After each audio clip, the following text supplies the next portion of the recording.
Dans la paracha de Toldot, il est raconté que Yitzhak Avinu est devenu aveugle. Vayhi zaken Yitzhak vatichhena enav. D'ailleurs, nos trois patriarches, Abraham, Yitzhak et Yaakov, ont réclamé chacun à son tour quelque chose qui, à nos yeux, paraît totalement négatif, et pourtant, Akadosh Baruch Hu a considéré cette demande comme étant positive. Abraham tava zikna, Yitzhak tava isurim, Yaakov tava holi.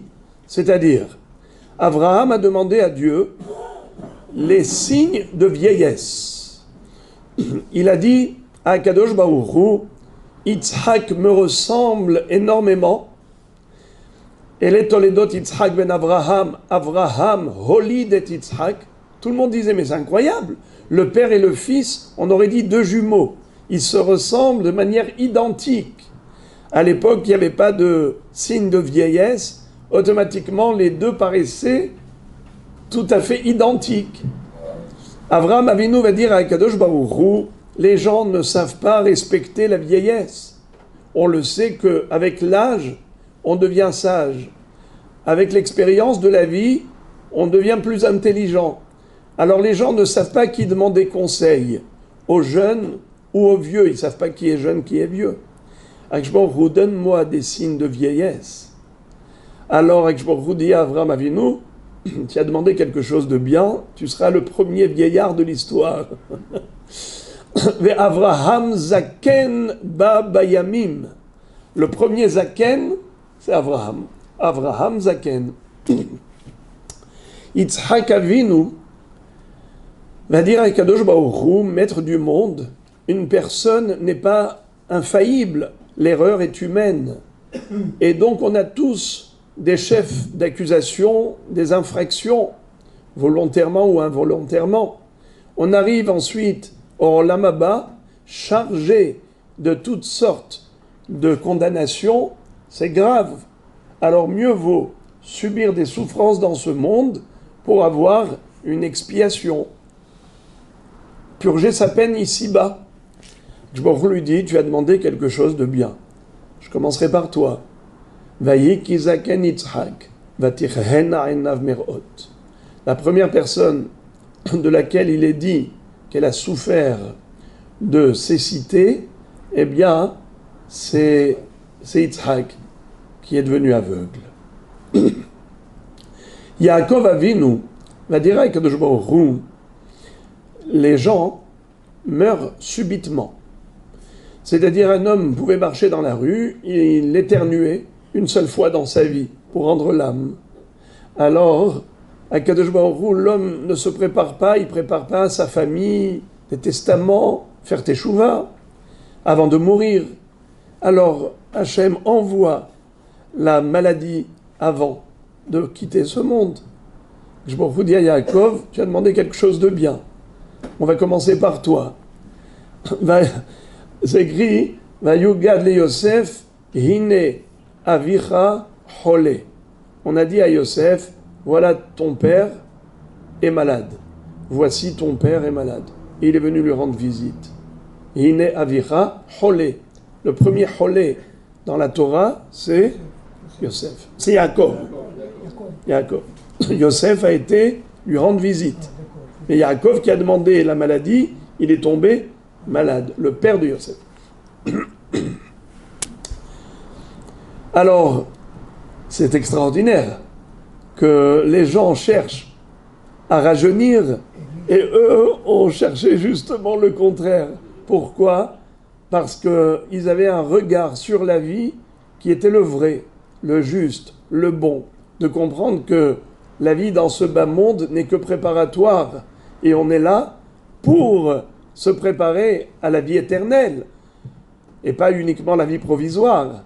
Donc les choses qui nous rappellent l'essentiel, c'est les choses les plus importantes. Je ferme la parenthèse pour dire que Rashi nous explique comment Yitzhak est devenu aveugle. Comment ? Concrètement, il est devenu aveugle. Rashi donne 3 raisons. La première, c'est que les femmes de Esav, elles brûlaient de l'encens pour la Avodah Zara. Rashan Ketoret Avodah Zara, Shel Neshot Esav. Alors, cette fumée lui a brûlé les yeux. Si c'était de la fumée juste d'un barbecue, c'est supportable quand vous voyez les gens faire des grillades, vous êtes joyeux avec eux. C'est pas une fumée qui gêne beaucoup. Mais quand vous savez que c'est pour la Avodah Zara, alors là, ça l'a rendu carrément aveugle. Une fumée insupportable. Moralement et donc physiquement. C'est ce qu'on appelle psychosomatique. Quand il y a quelque chose que vous ne supportez pas, eh bien le corps réagit. Il en est allergique à la Avodah Zara. Yitzhak Avinu. Deuxième raison, c'est que Akadosh Baruch Hu voulait que Yaakov Avinu reçoive les brachot à la place de Esav. Donc comment il a pu se déguiser et paraître Esav aux yeux de Yitzhak? C'est parce que Yitzhak n'a pas pu le reconnaître, parce qu'il était aveugle. Je beaucoup le souhaitais, que ce soit Yaakov qui reçoive les brachot. Troisième raison, c'est qu'au moment de la Hakeda, au moment de la Hakedat Yitzhak, Rashi dit, le ciel s'est ouvert, les malachim ont pleuré, leurs larmes sont tombées sur les yeux de Yitzhak et l'ont rendu aveugle. C'est comme ça que dit Rashi. Je vous invite à regarder le Rashi là-dessus. Niftehu Hashamaim. Et la question qui se pose, est-ce que les anges ont besoin que le ciel s'ouvre pour voir ce qui se passe en bas?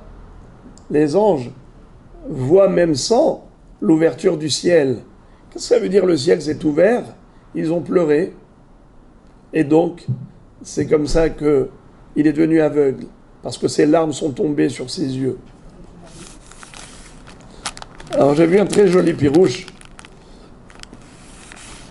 Selon l'histoire célèbre du Ramban, vous avez déjà entendu parler de Rabbi Moshe ben Nachman, le Ramban Nachmanide. Lui, dans sa génération, c'était le plus grand maître. C'était un gadol dans tous les domaines de la Torah. D'ailleurs, il était même médecin. Lui et le Ramban, un jour, il a eu un élève qui était mourant. Il a été lui rendre visite et lui a dit, mon cher élève, je vais te demander quelque chose. On est tous appelés un jour à rejoindre le au-delà. Si c'est ton cas, je te demande un service.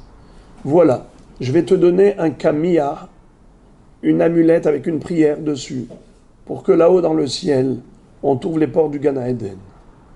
Mais je vais aussi te donner une liste de questions, plusieurs points d'interrogation que je voudrais adresser à Kadosh Baruch Hu par rapport à la gestion du peuple juif, les souffrances de Am Israël durant son histoire, des choses que je n'arrive pas à comprendre, et donc je te demande de revenir dans le rêve, après les Shiva ou après les Shloshim, et de me révéler les réponses. Je voudrais comprendre. Eh bien, après les Shloshim, de cet élève qui est décédé, il apparaît dans le rêve de son maître, resplendissant, rayonnant. Il lui dit, Rabbi, vous ne pouvez pas imaginer combien vous êtes important là-haut. Vos prières en ma faveur, ça m'a ouvert toutes les portes. Mais quand je suis arrivé pour poser les questions, j'ai eu honte. Là-haut, il n'y a pas de questions. Tout est clair. Mais justement, l'épreuve qui est la vôtre, c'est de vous retrouver dans un monde d'obscurité, où en effet, vous ne voyez rien, vous ne comprenez rien, mais c'est là le Nisayon. C'est là que la Emouna est mise à l'épreuve. Mais là-haut, les questions ne se posent même pas. C'est pas qu'il y a des réponses, il n'y a pas de questions. En bas, vous avez des questions sans réponse. Là-haut, il n'y a même pas de questions. Eh bien, les Malachim, au moment de la Hakedat Yitzhak, lorsque le ciel est fermé, là-haut dans le ciel, qu'est-ce que signifie et représente la Hakedat Yitzhak? C'est le plus grand mérite pour Israël. Akadosh Baruch Hu était en train de préparer l'éternité d'Israël. On le sait très bien qu'à Rosh Hashanah, on prie Hachem de nous faire mériter un bon jugement, une survie, malgré toutes les accusations du Satan, malgré toutes les fautes. Dieu, souviens-toi d'une chose, Akedat Yitzhak. C'est ce qu'on dit dans la prière. Va'akedat Yitzhak hayom lezarot izkor baruch ata Hashem zocher haberit. Akadosh Baruch Hu se souvient de l'alliance établie avec Abraham et Yitzhak grâce à la Akedat Yitzhak. On sonne le shofar, le bélier, pour appeler le bélier de la Akedah. Alors, Moray et Rabotai, là-haut dans le ciel, la Akedah est présentée tout autrement, comme étant source de lumière éternelle pour le Ham Israël. Car vous le savez que, comment s'appelait le couteau de la Akedah? Ma'achelet. Vaikach et ma'achelet. Les shot et beno. Pourquoi le couteau de la Akedah s'appelle Ma'achelet? Rashi dit, chez Ma'achila, Zechut, Lechol Adorot. Toutes les générations mangent, Ma'achil, et nourrit, bénéficie du mérite de la Akedat Yitzhak. Là-haut dans le ciel, la Akedat Yitzhak, c'est un srout éternel.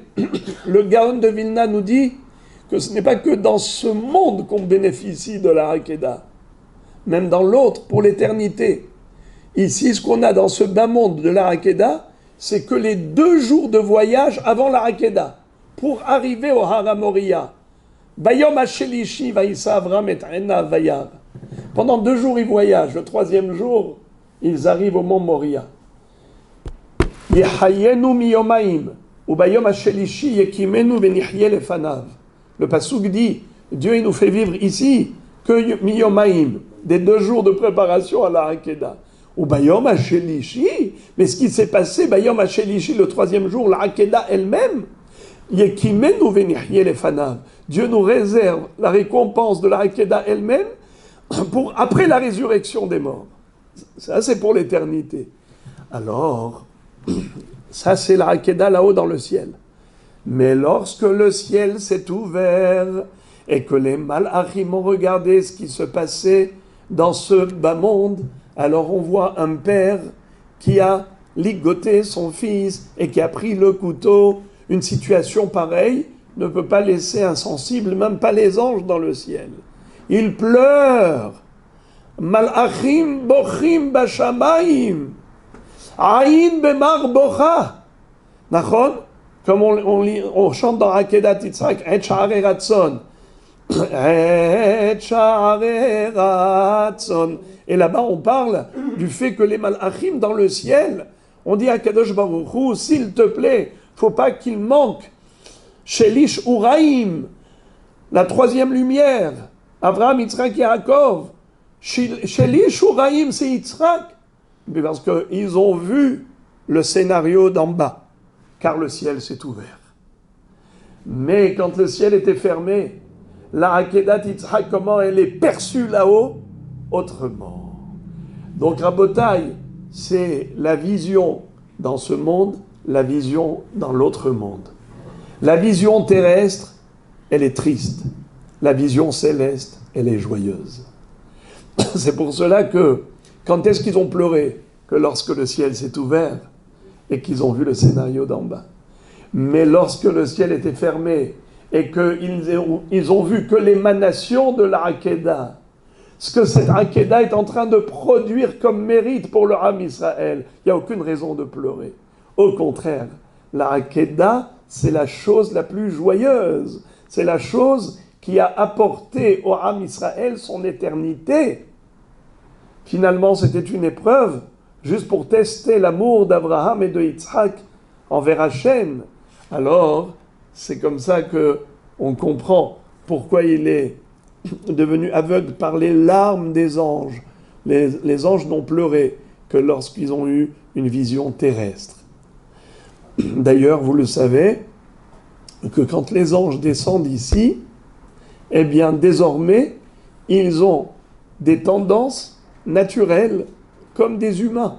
Par exemple, ce qui s'est passé à l'époque du déluge. Ils ont accusé l'homme devant Hachem. Akadosh Baruch Hu dit aux anges, et vous en bas, on va voir de quoi vous êtes capables. Ils ont dit, envoie-nous, tu vas voir. Ils n'ont pas tenu bon. Ils ont failli. Ou bien, par exemple, les anges qui sont partis à Sédom. Ils sont restés pendant 138 ans en galoute dans ce bas monde. Ils n'ont pas rejoint le au-delà jusqu'à ce que Yaakov Avinu leur fasse le tikkun. Et ils sont remontés sur l'échelle de Yaakov Avinu. Malach Elohim olim veyordim bo. Ils sont montés après 138 ans, Rabotai. Pourquoi? Parce que quand ils ont été chez Lot, qu'est-ce qu'ils ont dit? Ils ont dit Kimashhitim anachnu et amakom, kishelachanu Hashem et shahata. Ils ont dit anachnu, on va détruire. Au lieu de dire c'est Akadosh Baruch Hu qui nous a envoyés pour détruire Sédom d'emblée, ils ont dit on va détruire, comme s'ils prenaient une initiative personnelle. Tout ça, c'est pour nous dire que, en effet, là-haut dans le ciel, il n'y a aucune question, il n'y a aucun point d'interrogation.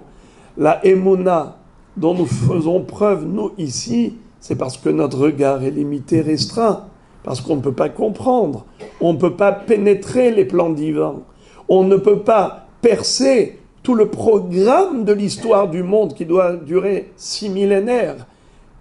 On ne voit pas la suite du puzzle. On n'a que quelques pièces du puzzle, mais on n'a pas une vue d'ensemble.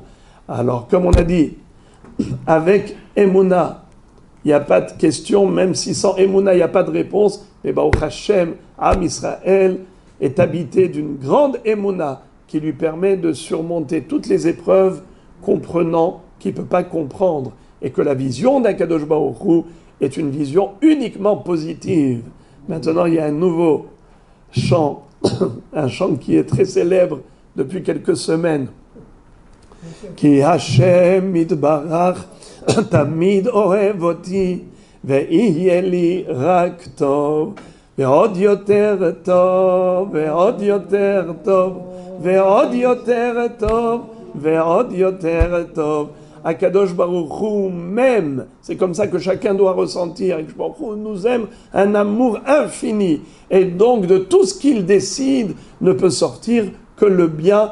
Et Be'azrat Hashem Yitbarach, qu'on puisse mériter de voir la vraie dimension du bien dans tout ce que Am Israël a traversé dans son histoire. Uchim tiyu.